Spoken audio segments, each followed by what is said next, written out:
Hello, hello, hello, and welcome to the show. It's Wrestling with Entertainment, bringing you the latest exclusive breaking news, previewing and reviewing the latest shows from WWE, AEW, New Japan, every Saturday, Friday, uh, special Friday show this week, and interviewing all your favorite wrestlers every Wednesday on YouTube and Castbox, sponsored by Rogue Energy. Use promo code WrestlingWithE for 10% off your next purchase. I am, of course, your host, that guy, James J., alongside the leader of Squash Squad, Kaliko Yachts. I don't even like Cardi B, but I feel like I'm gonna be playing that Cardi B song all weekend. I know how you feel. Uh, and the American Scooter Dust, who is not here this week, but understandably so. We will continue without him. Hope him best wishes as well. Uh, it is also a great day for wrestling. We're gonna get into the news, but first, last week on this past Wednesday, we did a watch along with Gabriel Fioza and Von Vertigo of their Barry Wrestling title match at the 5th anniversary. So that was a pretty cool little tidbit for SummerSlam weekend. No,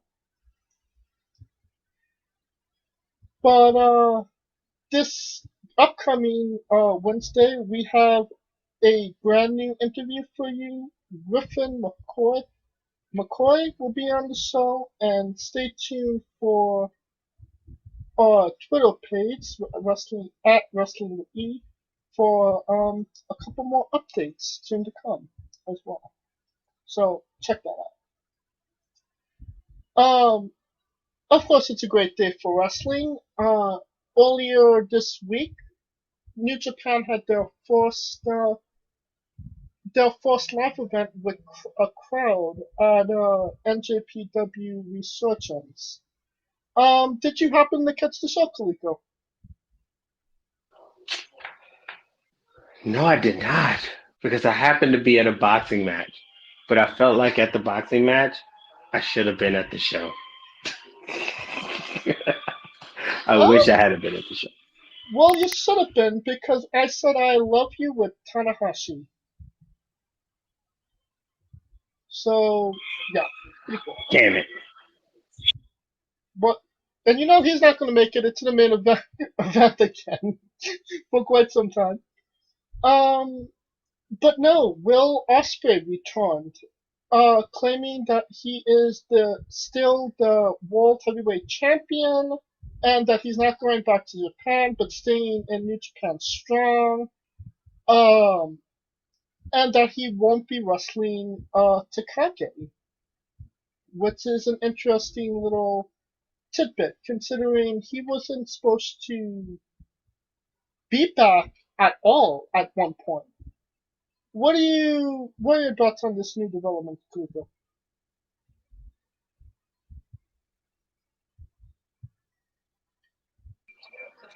As far as, man, I'm surprised he even came back, honestly. Like, that is bananas that he came back that quick. We'll see where he goes from here. I mean, of all people coming back, that guy, but I just hope he's healthy enough. That's the main thing.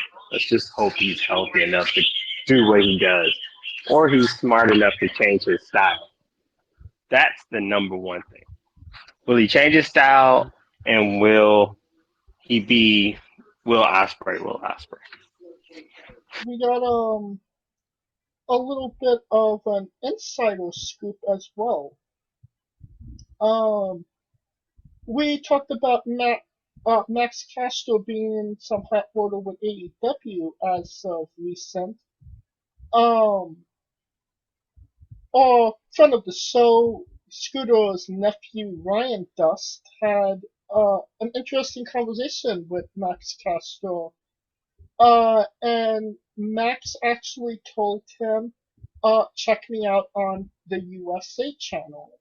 referring that he might be going to NXT. What are your thoughts on Max Caster possibly going to NXT, Khalifa? With all this stuff, you might as well just wait till you see it to believe it. Honestly, I've never been the guy with the dirt sheets, but I always been the guy with the inside stories, like how things were developed to where. But I would hold my reservation until I see his ass there. So once I see him there, trying to do a battle rap or whatever, then I will mark out like hell. Until then, hold my horses. You think that Max Caster going to WWE is a markout moment? I wouldn't say mark out, but more like a what the hell. I mean, we need to like change that. Like mark out moments, it should be on a tier scale. So I think mark out would be like, hey, that guy's not supposed to be there. Spice, holy shit, this guy is here. So I think you know what? We should do our own little mark out tier. The Wrestling with E mark out tier. Yeah, actually, doesn't sound like a bad idea. Speaking of marking out, we're in the midst of the Wrestling with SummerSlam Summer Showdown tournament, and you are very close to. It's very close of it being an all Coleco final. Talk about a redemption story. Oh, holy shit. I will say this. The summer of Coleco is upon us,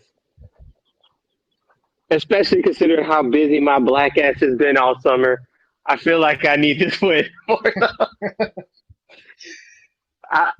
I I feel like if I get both in the semis, I wouldn't even vote. I just induct them both into the Hall of Fame. And I mean, yeah, you didn't get out of the first round of WrestleMania, but like, hey, you're finishing strong in SummerSlam, so. I know. Talk about worst to first, baby. Woo! Speaking of it's still heavily rumored that CM Punk is going to be on AEW Rampage later today. My question, will CM Punk be on AEW TV tonight, Kalika? Man, am I the only guy in the world that's like 50-50 with it? Because you kind of want him there because you want to see him, but you don't want him there because you want all the AEW people to be like, oh, you know what I mean? Am I so they could be like, oh my God, we've been let down. And I could just look at them like, first time, huh? But,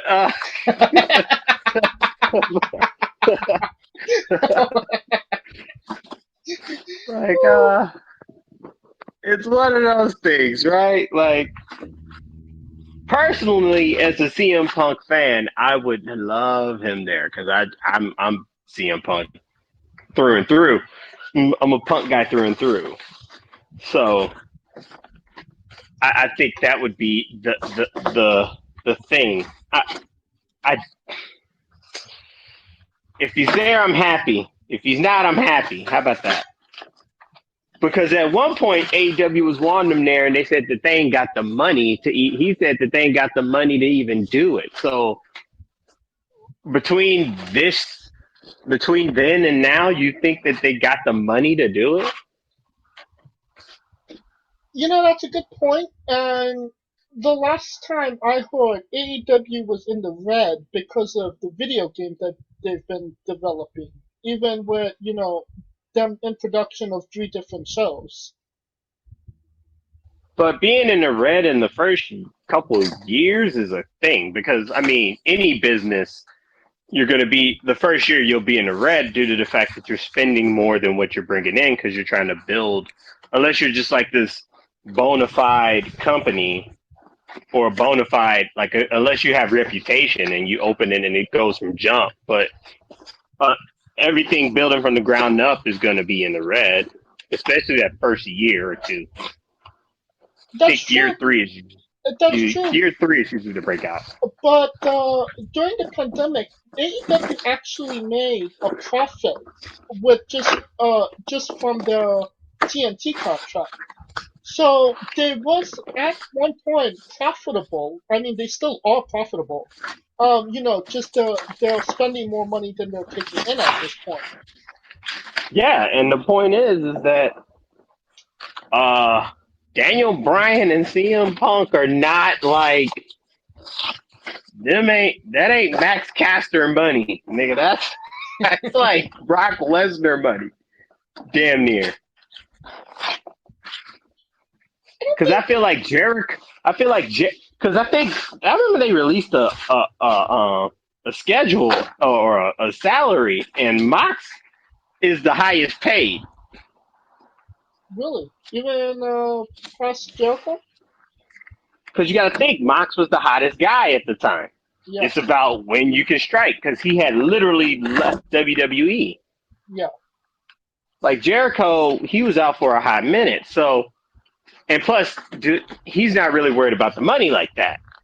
But a guy like Mox, striking when the iron's hot. A guy like Punk, I would think would want to get paid. A guy like Bryan would want it. He probably wouldn't care about the money so much. He probably would care more about the creative control. So, but he would like to be well compensated. I would say that. I would think so, but I think Punk is a very creative oriented guy. But I think if they throw enough money at him, he'll just do it.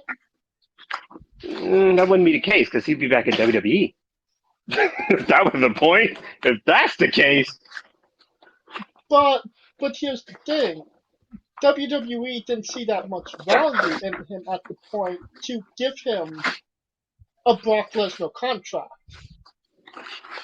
I wouldn't say Brock Lesnar, but I would say Cena-esque. A little bit above Cena. Well, that brings me to my next question. We're saying, oh, CM Punk's AEW bound. He's AEW bound. He's going to AEW. It's still a really good there is a really good possibility that WWE did offer him a substantial amount of money for a Brock Lesnar contract to come in once in a while and do some shit with them. Do you think that is a possibility? It's only anything's possible. We thought Warrior wasn't going to come back, and that mofo, 20, 30 years later, that mofo came back. So anything's possible. Anything is possible. I wouldn't put it. It's possible, but I don't think it's likely unless it's just a shitload of money. Like, the money would have to be, like, in the shitload. So, on a scale, we're saying money is more important than creative when it comes to CM Punk.